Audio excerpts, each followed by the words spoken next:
함께 유독한 말씀으로 지금은 울며 기도할 때입니다 라는 제목으로 말씀을 나누겠습니다. 우리 먼저 한번 인사할까요? 더운 날씨에 고생이 많습니다. 한번 인사하겠습니다. 요즘 날씨가 많이 더워져서 밤에 잠을 설치시는 분들이 많을 줄 압니다. 그럼에도 불구하고 피곤한 몸을 이끌고 기도하기 위해 오신 여러분들을 환영하고 축복합니다. 그런 의미에서 다시 한 번 더 인사할까요? 기도하기 딱 좋은 밤입니다. 네, 어차피 빨리 집에 가서 누워봐야 잠 안 오지 않습니까? 그렇죠? 기도하고 피곤한 몸으로 꿀잠 주무시길 바랍니다. 오늘 이 밤에 하나님의 말씀을 듣고 간절한 마음으로 기도하여 성령의 충만함을 받는 저와 여러분 모두가 되시기를 주님의 이름으로 축원합니다. 여러분, 오늘 본문은 예수님께서 빌라도로부터 십자가형을 선고받고 이제 사형장으로 끌려가던 중 있었던 일을 기록하고 있는 말씀입니다. 예수님은 밤새 계속되는 신문과 학대로 인해서 심하게 탈진한 상태에 있었습니다.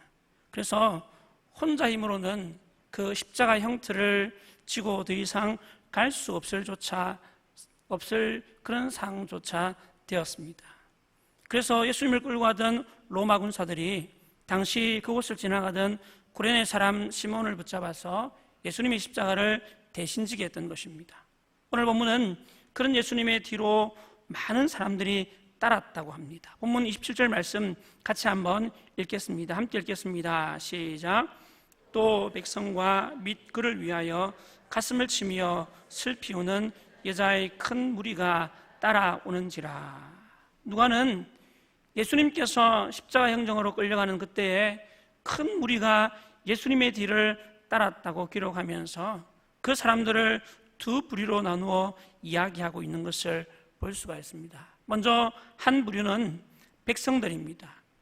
이들 중에는 예수님을 십자가에 못 박도록 앞장섰던 유대 종교 지도자들도 있었고, 또 예수님의 공생의 기간 동안에 예수님께서 행하시는 수많은 기적과 기사를 보며 열광하여 예수님을 따르던 사람들도 있었습니다.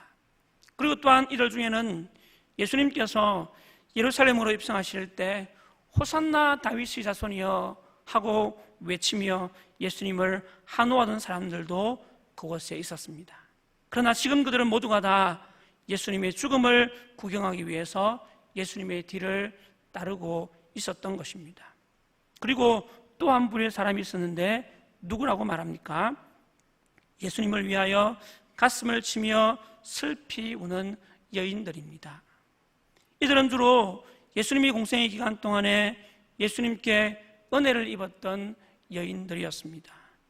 예수님께 질병이 고침받은 여인도 있었고, 귀신에게 붙들렸다가 예수님의 도우심으로 노임을 받게 된 여인도 있었습니다. 그리고 뿐만 아니라 가늠한 현장에서 붙잡혀 죽을 위기에 처해 있다가 예수님의 도우심으로 생명을 구원받은 여인도 있었습니다. 이처럼 그들은 하나같이 예수님께 은혜를 입었고 예수님을 따르던 여인이었습니다. 그들은 지금 예수님의 이 고난과 죽음 앞에서 가슴을 치며 슬피 흘리며 예수님의 뒤를 따르고 있었던 것입니다. 이와 같이 많은 사람들이 십자가 형장으로 끌려가는 예수님의 뒤를 따르고 있었습니다. 그런데 바로 그때 예수님께서 가시던 발걸음을 멈추시고 자신을 위하여 가슴을 치며 슬피 울면서 따르는 여인들을 향해 이렇게 말씀하십니다. 본문 28절입니다. 같이 한번 읽겠습니다. 시작. 예수께서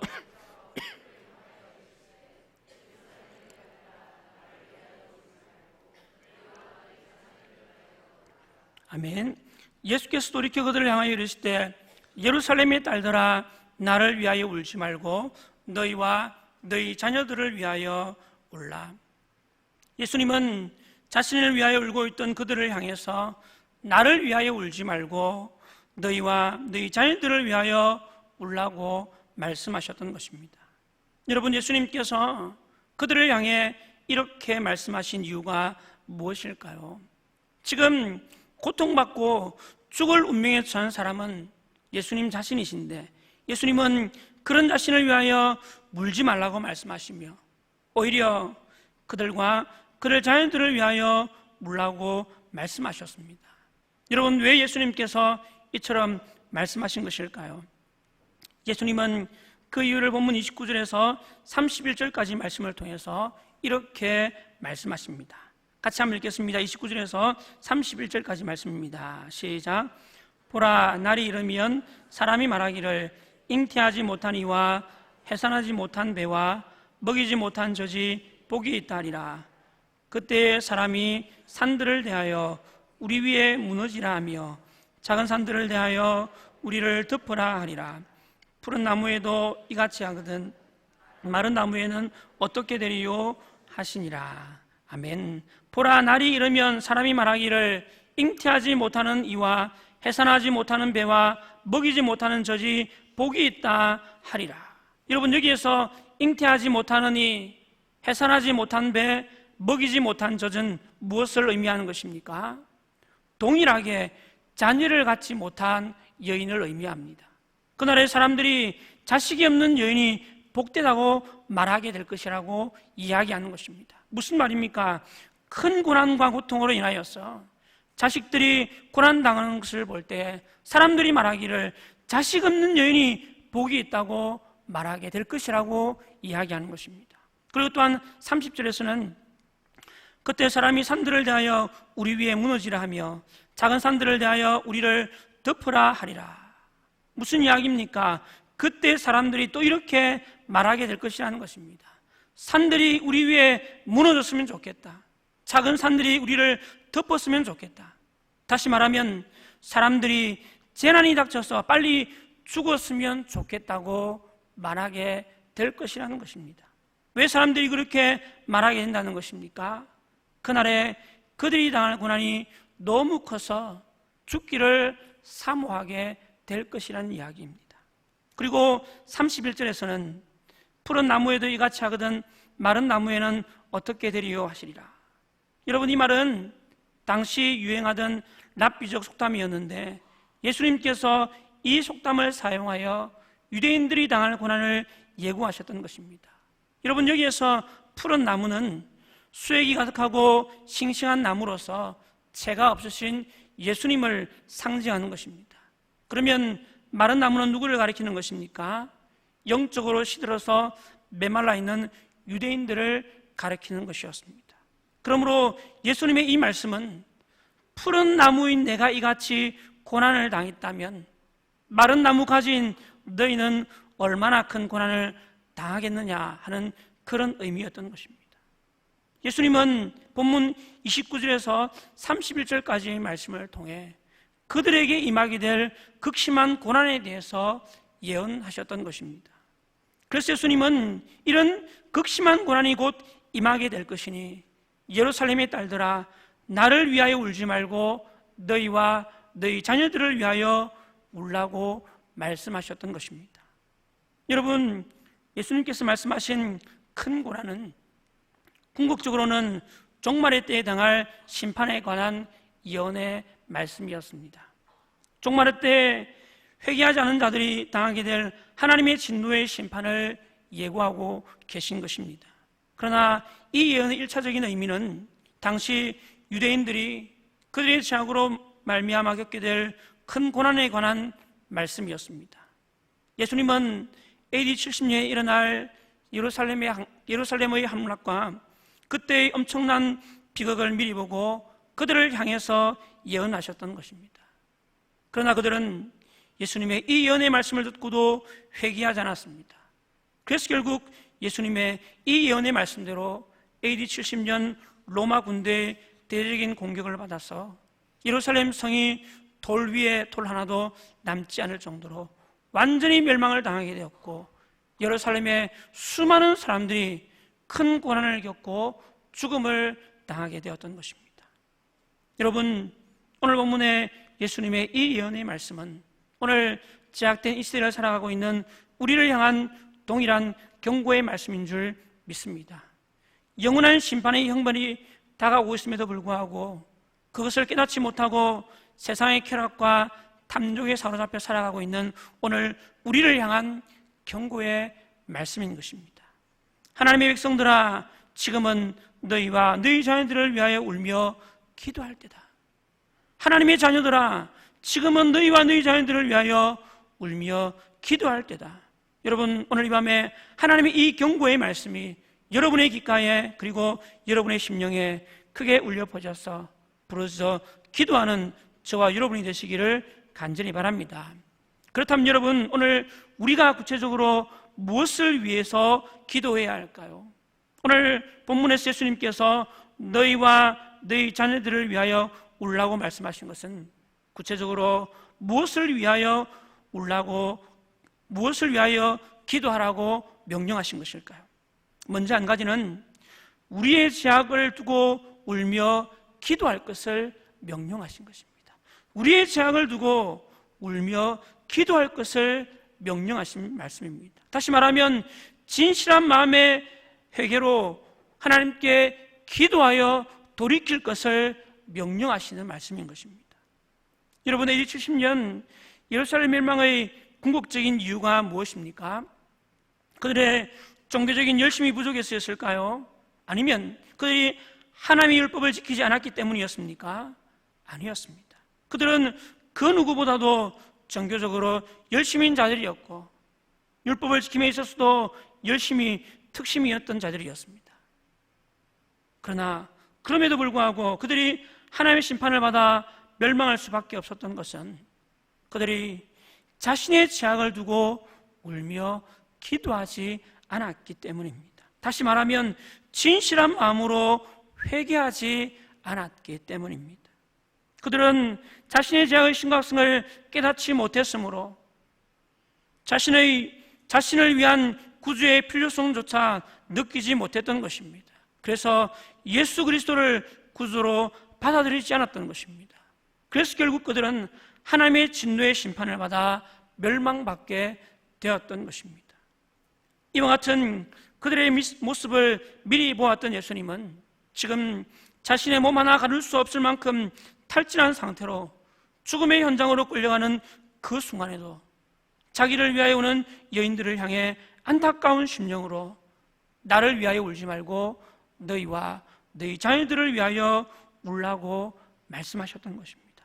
다시 말하면 하나님의 진노의 심판의 때 구원받기 위하여 눈물로 기도하며 회개하여 돌이키라고 말씀하셨던 것입니다.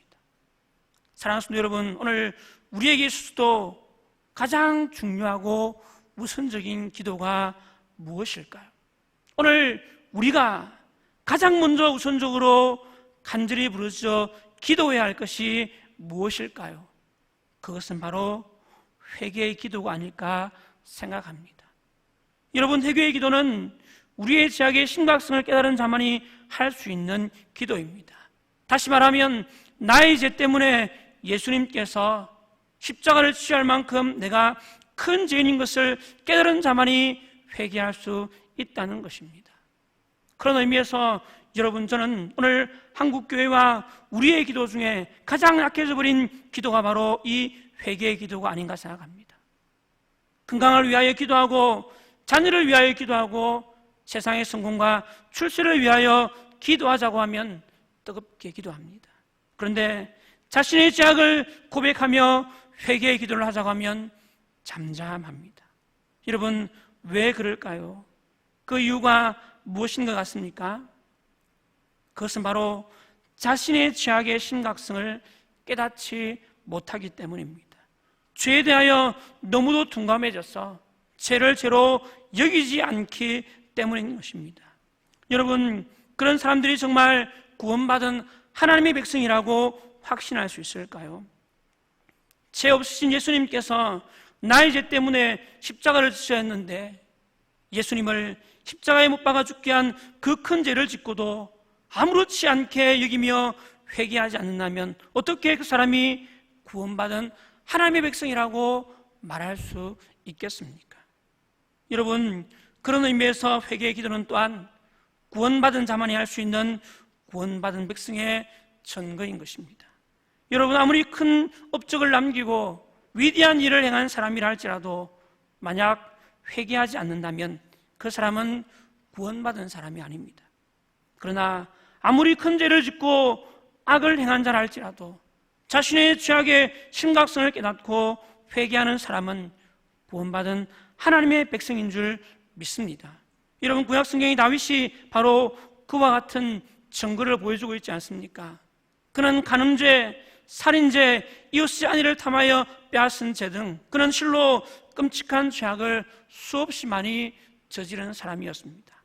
그런데도 그런 그가 어떻게 구원받은 하나님의 백성이 되었고 하나님의 마음에 합한 자라는 증거를 얻게 되었습니까? 그는 자신의 죄악의 심각성을 깨닫고 진실한 마음으로 회개하며 돌이켰기 때문입니다. 그러므로 사랑하는 성도 여러분, 오늘 이 밤에 우리의 죄악의 심각성을 깨닫고 진실한 마음으로 회개하며 기도하는 저와 여러분 모두가 되시기를 간절히 바랍니다. 그래서 마지막 종말의 때 심판의 진노가 아니라 영원한 생명을 얻게 되어지는 저와 여러분 모두가 되시기를 주님의 이름으로 간절히 축원합니다. 그리고 또 한 가지, 오늘 본문에서 예수님께서 너희와 너희 자녀들을 위하여 울라고 말씀하신 것은 구체적으로 무엇을 위하여 기도하라는 명령입니까? 두 번째는 자녀를 위하여 울며 기도하라는 것입니다. 자녀를 위하여 울며 기도할 것을 우리에게 명령하시는 것입니다. 그렇다면 여러분, 우리가 자녀를 위하여 기도할 때 자녀들의 무엇을 위해서 기도해야 합니까? 우리가 자녀들을 위해서 기도해야 할 가장 중요한 기도 제목, 가장 중요한 기도의 내용이 무엇입니까? 그것은 바로 자녀들의 구원을 위한 기도입니다. 오늘 본문에서 예수님께서 예루살렘의 여인들을 향해 너희와 너희 자녀들을 위해 울라고 말씀하신 또 다른 의미는 너희 자녀들의 구원을 위하여 울며 기도하라는 말씀이었던 것입니다. 여러분, 예수님께서 그들에게 그렇게 말씀하셨던 이유가 무엇입니까? 예수님께서 그들의 자녀들이 당하게 될 큰 고난을 미리 보고 아셨기 때문입니다. 복음에서 멀어져 버린 그들의 자녀들이 어떤 큰 고난과 고통을 당하게 될 것인지 예수님은 아셨던 것입니다. 그래서 예수님은 너희 자녀들이 믿음으로 말미암아 구원 얻도록 울며 기도할 것을 명령하셨던 것입니다. 사랑하는 성도 여러분, 오늘날 우리 자녀들이 처한 지금의 현실이 오늘 본문의 상황과 별반 다르지 않다고 생각합니다. 어쩌면 그들이 당했던 육체의 고난보다 오늘날 우리 자녀들이 겪고 있는 정신적, 영적 고난이 훨씬 더 큰 고통인지도 모르겠습니다. 사랑하는 성도 여러분, 오늘 이런 시대를 살아가는 우리의 자녀들을 위해서 우리가 기도해야 할 가장 중요한 기도 제목, 가장 중요한 기도의 내용이 무엇입니까? 바로 우리 자녀들의 구원을 위하여 울며 기도하는 것입니다. 여러분, 많은 젊은 그리스도인 부인들이, 부모들이 자녀들이 좋은 대학 진학과 좋은 직장 취업을 위하여 간절히 기도합니다. 좋은 대학에 들어가고 좋은 직장을 얻도록 하기 위해서 간절한 마음으로 부르짖어 기도합니다. 그런데 안타까운 사실은 자녀들의 구원을 위하여 그렇게 간절히 기도하지는 않는 것 같습니다. 여러분, 무엇이 더 중요합니까? 여러분, 무엇이 정말 중요합니까? 여러분, 아무리 좋은 대학에 들어가고 아무리 좋은 직장에 취업한다 하더라도 구원받지 못한다면 그 좋은 대학, 그 좋은 직장이 무슨 의미가 있겠습니까? 여러분, 믿음의 부모들이 자녀들을 위해서 해야 할 가장 중요하고 우선된 기도는 바로 오직 믿음으로 말미암아 구원 얻도록 자녀들을 위해 기도하는 것이 아닐까 생각합니다. 그러므로 사랑하는 성도 여러분, 이 약하고 배역한 시대 가운데 우리의 자녀들이 오직 믿음의 자녀로 자라고 구원받은 하나님의 백성으로 살아가도록 기도할 수 있는 저와 여러분 모두가 되시기를 주님의 이름으로 간절히 축원합니다. 말씀을 맺겠습니다. 사랑하는 성도 여러분, 지금은 우리와 우리의 자녀들을 위해서 울며 기도할 때입니다. 먼저 우리의 죄악의 심각성을 깨닫고 예수 그리스도의 보혈을 의지하며 회개하며 기도할 때입니다. 교회와 이 땅의 죄악 앞에서 우리가 우리의 죄악을 깨닫고 회개하며 기도할 때 하나님께서 오늘 우리에게 긍휼을 베풀 줄 믿습니다. 뿐만 아니라 자녀들을 위해서 기도하되 세상에서의 성공과 출세가 아니라 우리의 자녀들이 구원받은 하나님의 백성으로 하나님의 자녀로 살아가도록 기도하는 간구의 기도가 필요할 줄 믿습니다. 그러므로 우리의 간절한 기도를 통해서 우리의 자녀들이 예수 그리스도를 인격적으로 만나며 하나님의 자녀로 거듭난 하나님의 백성으로 살아가게 될 줄 믿습니다. 오늘 우리가 간절한 마음으로 부르짖어 기도함을 통해서 우리의 자녀들이 정말 예수 그리스도를 만나고 주님의 자녀로 구원받은 하나님의 백성으로 살아가게 되기를 주님의 이름으로 간절히 축원합니다. 아멘.